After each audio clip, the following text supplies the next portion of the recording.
बहुत पुराने जमाने की बात है जब बादशाहों के महल आसमान को छूते थे, जब उनके आंगनों में सोने के झूमर लटकते थे और रात की चांदनी संगमरमर की दीवारों से टकराकर चुपचाप फर्श पर बिखर जाती थी। उन्हीं दिनों एक बादशाह हुकूमत करता था जिसका नाम ज़ाहिरुद्दीन था। वो इंसाफ पसंद था मगर बहुत जज्बाती मिजाज का आदमी था। छोटी सी बात पर खुश हो जाता और कभी थोड़ी सी बात पर गुस्से में तूफान उठा देता। उसका महल रोशनी और शानो शौकत का गढ़ था। हर वक्त गवैये, बाजीगर, सिपाही और वजीर उसकी खिदमत में रहते, मगर उन सब में एक शख्स था जो सबसे अलग था, उसका वफादार सिपाही रज़वान। रज़वान आम सिपाहियों जैसा नहीं था। उसके चेहरे पर सुकून था और आंखों में यकीन झलकता था। वो अक्सर कहता, बादशाह सलामत, जो कुछ होता है अल्लाह की मर्जी से होता है और जो वो करता है उसमें कोई ना कोई भलाई जरूर होती है। बादशाह उसकी बात पर हंस पड़ता, तुम सिपाही हो या सूफी, हर वक्त अल्लाह की बातें करते रहते हो। रज़वान मुस्कुरा कर कहता, बादशाह सलामत, जो तलवार के साए में जीता है उसे तो अल्लाह पर यकीन रखना ही पड़ता है। बादशाह को उसकी बातें पसंद भी आती और कभी कभी हैरत भी होती कि ये आदमी हर वक्त इतनी तसल्ली से बात कैसे कर लेता है। एक दिन की बात है, बादशाह को खबर मिली कि पड़ोसी सल्तनत ने सुलह का पैगाम भेजा है। उसकी खुशी का ठिकाना न रहा। उसने फौरन हुक्म दिया, आज महल में खुशी का दिन होगा, ढोल बजाओ, दिए जलाओ, आज हम जश्न मनाएंगे। रात होते ही महल जगमगा उठा। खिड़कियों में दिए टिमटिमा रहे थे, फिजा खुशबू से महक रही थी और डफ और ढोल की आवाज़ों से हवाएं झूम रही थीं। बादशाह खुशी में अपनी तलवार निकालकर मस्ताना अंदाज में लहराने लगा। तभी किस्मत ने एक पल में खेल पलट दिया। उसका हाथ फिसल गया और तलवार की धार से उसकी एक उंगली कट गई। तेज दर्द और खून बह निकला। सारे दरबारी घबरा गए। हकीम दौड़े आए, खादिम कपड़े लेकर पहुंचे, लेकिन बादशाह का चेहरा दर्द और गुस्से से लाल था। तब रज़वान आगे बढ़ा और बड़ी नरमी से बोला, बादशाह सलामत, गम मत कीजिए, अल्लाह जो करता है भलाई के लिए करता है। बादशाह ने गुस्से में उसकी तरफ देखा, क्या कहा तुमने? मेरी उंगली कट गई और तुम कहते हो इसमें भलाई है? रज़वान ने पुरअमन लहजे में कहा, हुजूर, हर काम में कोई न कोई हिकमत होती है, शायद ये दर्द किसी बड़े हादसे से बचा ले। बादशाह का गुस्सा भड़क उठा, तुम मेरा मजाक उड़ा रहे हो? रज़वान ने सर झुकाया, मैंने जो जाना वही कहा बादशाह सलामत। बादशाह ने गुस्से में आकर कहा, ले जाओ इसे कैद खाने में डाल दो और जब तक मैं न कहूं इसे बाहर मत निकालो। सिपाहियों ने रज़वान को पकड़ लिया। वो बिना एक लफ्ज़ कहे साथ चल पड़ा। जाते हुए बस इतना कहा, बादशाह सलामत, इसमें भी अल्लाह की भलाई जरूर होगी। बादशाह ने सुनकर सर झटक लिया, पागल है ये आदमी। उस रात बादशाह ने सोने की बहुत कोशिश की, लेकिन हर बार नींद टूट जाती। दर्द तो था ही, लेकिन साथ ही दिल में एक अजीब बेचैनी थी। जब भी वो आंखें बंद करता, उसे रज़वान का चेहरा याद आता। वही सुकून, भीगी आंखें, वही अल्फाज, जो तू कहता है वो बेहतर ही करता है। 3 दिन गुजर गए। जख्म पर पट्टी लग गई। दर्द थोड़ा कम हुआ, लेकिन दिल का बोझ कम ना हुआ। बादशाह ने फैसला किया कि वो कुछ दिनों के लिए शहर से दूर चला जाएगा, शिकार पर। शायद ताज़ा हवा और जंगल की खामोशी में उसका दिल हल्का हो जाए। इधर रज़वान कैद खाने में था, लेकिन चेहरे पर वही सुकून था। सुबह होते ही वो अल्लाह का जिक्र करता और धीरे से कहता, जो तू करता है वो बेहतर ही करता है। उस तंग अंधेरी कोठरी में भी उसका दिल रोशन था, जैसे उसे मालूम हो कि जिंदगी का हर मोड़ किसी बड़ी भलाई की तरफ ले जाता है। शिकार के इरादे से बादशाह ज़ाहिरुद्दीन अपने सिपाहियों और शिकार के दस्ते के साथ सुबह सवेरे महल से निकला। आसमान पर हल्की धूप थी और हवाओं में ठंडक का एहसास था। महल से निकलते वक्त उसने पीछे मुड़कर देखा। कहीं अंदर से दिल बोला, रज़वान को तो मैं वहीं छोड़ आया, लेकिन छोड़ो, वो अपनी जगह ठीक है। रास्ता लंबा था।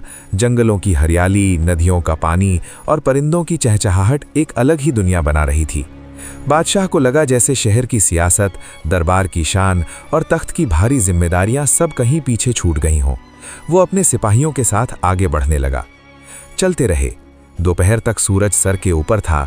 सबने एक दरिया के किनारे ठहरना मुनासिब समझा। खाना खाया गया, घोड़े पानी में गए और कुछ देर आराम किया। शाम तक काफिला फिर रवाना हुआ। बादशाह को शिकार का शौक बचपन से था। वो कमान हाथ में लिए हर हरकत पर नजर रखे हुए था। अचानक झाड़ियों में सरसराहट हुई। उसने तीर चलाया, मगर निशाना चूक गया। हिरण भाग निकला। बादशाह मुस्कुराते हुए बोला, आज का शिकार इतना आसान नहीं। रात का अंधेरा फैलने लगा था। उन्होंने जंगल में एक खुली जगह पर ठहरना ठहराया। चांद बादलों में छिपा हुआ था। हवाएं दरख्तों के बीच से अजीब आवाजें ला रही थीं। सब थके हुए थे, मगर बादशाह की आंखों में नींद नहीं थी। उसे रज़वान की बात याद आई। हर चीज में अल्लाह की हिकमत होती है। उसने सर झटक कर कहा, अजीब बात है, एक कैदी की बात भी मेरे दिमाग से नहीं निकलती। अगले दिन सुबह फिर सफर शुरू हुआ। जंगल अब और घना हो गया था। रास्ते मुड़ते हुए दरख्तों के दरमियान छिप जाते और पता नहीं कहां निकल जाते थे। दोपहर तक बादशाह और उसके कुछ सिपाही आगे निकल गए, मगर पीछे आने वाले राही रास्ता भटक गए। कुछ देर बाद बादशाह को एहसास हुआ कि वो अकेला रह गया है। उसने आवाज लगाई, कोई है? लेकिन जवाब में सिर्फ जंगल की सिसकती हुई हवा थी। घोड़ा भी बेचैन था। बादशाह ने इधर उधर देखने की कोशिश की, मगर चारों तरफ सिर्फ दरख्तों का समंदर था। अचानक कुछ साए हिले। झाड़ियों के पीछे से कुछ अजनबी लोग निकले, काले कपड़ों में, गले में हड्डियों की मालाएं, चेहरे पर अजीब निशान। वो कबीले के लोग थे, जंगल के अंदर बसे हुए कदीम लोग जो देवताओं की पूजा करते और हर साल एक इंसान की कुर्बानी देते थे। उन्होंने बादशाह को देखा और आपस में किसी अनजान जुबान में बातें की। फिर उनमें से एक ने उसके कंधे पर हाथ रखा और हंसकर कहा, आज हमारा देवता खुश होगा, हमें उसका तोहफा मिल गया। बादशाह को बांध दिया गया। उसके ताज और कपड़े देखकर वो हैरान थे, मगर उसके लिए ये कोई मायने नहीं रखते थे। उसके लिए ये सिर्फ कुर्बानी का जरिया थे। उन्होंने उसे अपने कबीले के बीच में ले जाकर एक लकड़ी के स्टेज पर बांधा। रात का वक्त था, मशालें जल रही थीं और ढूल की गूंज हवा में फैल रही थी। बादशाह की आंखों के सामने मौत नाच रही थी। उसी लम्हे उसे रज़वान की बात याद आई, अल्लाह जो करता है भलाई के लिए करता है। उसके होंठ कांप रहे थे। उसने दिल ही दिल में कहा, अगर इसमें भी कोई भलाई है तो ए अल्लाह मुझे दिखा दे। तभी एक कबीले का सरदार जो कुर्बानी की रस्म अदा करनी थी उसके पास आया। उसने बादशाह के हाथ देखे और अचानक पीछे हट गया। उसने कुछ चीखते हुए अपने लोगों से कहा, रुक जाओ, ये आदमी नामुकम्मल है, इसकी एक उंगली नहीं है, ये खुदा के लिए नापाक है। सब लोग पीछे हट गए। कुछ खौफ से माथे पर हाथ रख गए, कुछ ने मशाले नीचे गिरा दी। सरदार ने कहा, हमारा खुदा नामुकम्मल जिस्म की कुर्बानी नहीं चाहता, इसे छोड़ दो। और चंद लम्हों में वो रस्सी जो बादशाह के जिस्म से बंधी थी खोल दी गई। बादशाह वहीं गिर पड़ा। आंसू उसकी आंखों से निकलने लगे।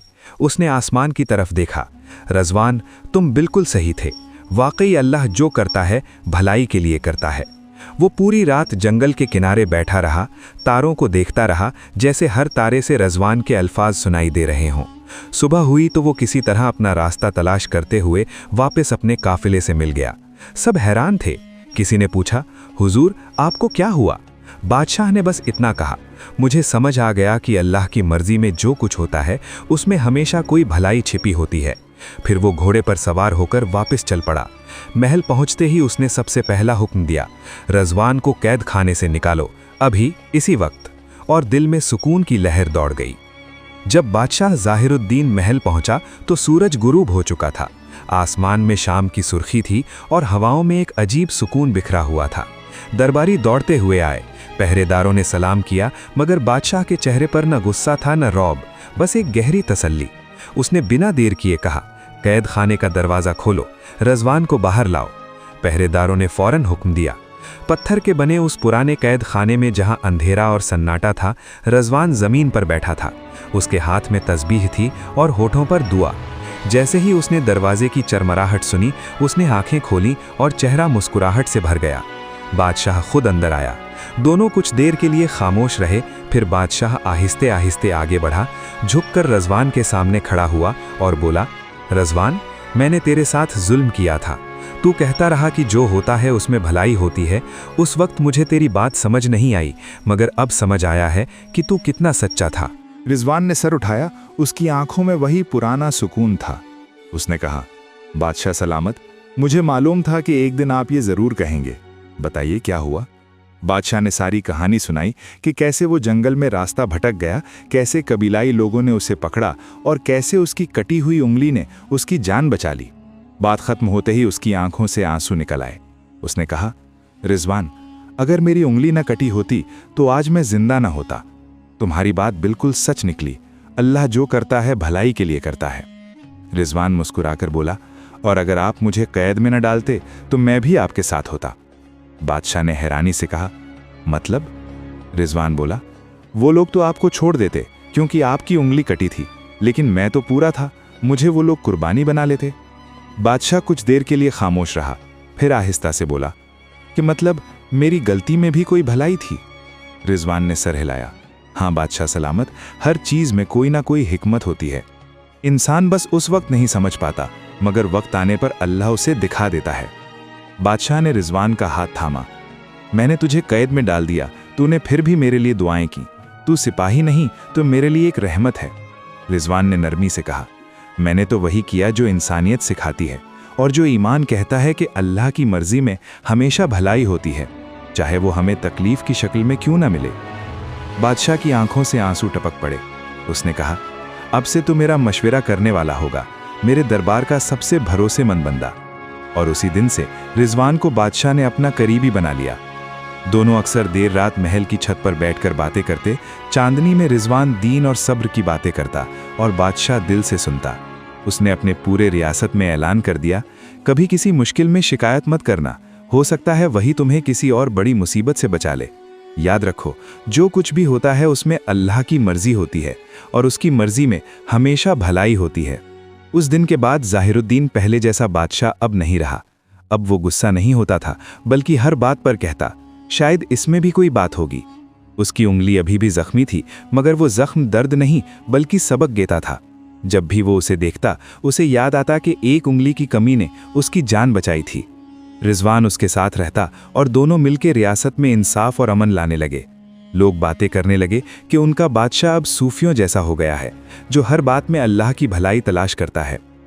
वक्त गुजरता गया, मगर महल की दीवारों पर आज भी लोग वही बातें दोहराते हैं जो रिजवान ने कही थीं। अल्लाह जो करता है भलाई के लिए करता है। और यही इस कहानी की असल रूह थी कि जब जिंदगी किसी दर्द से गुजरे तो उस पर गम न करो, क्योंकि शायद वही दर्द किसी बड़ी रहमत का दरवाज़ा खोल दे। दोस्तों, ये कहानी आपको कैसी लगी कमेंट्स में ज़रूर बताएं और हमारे चैनल को सब्सक्राइब करना ना भूलें। शुक्रिया।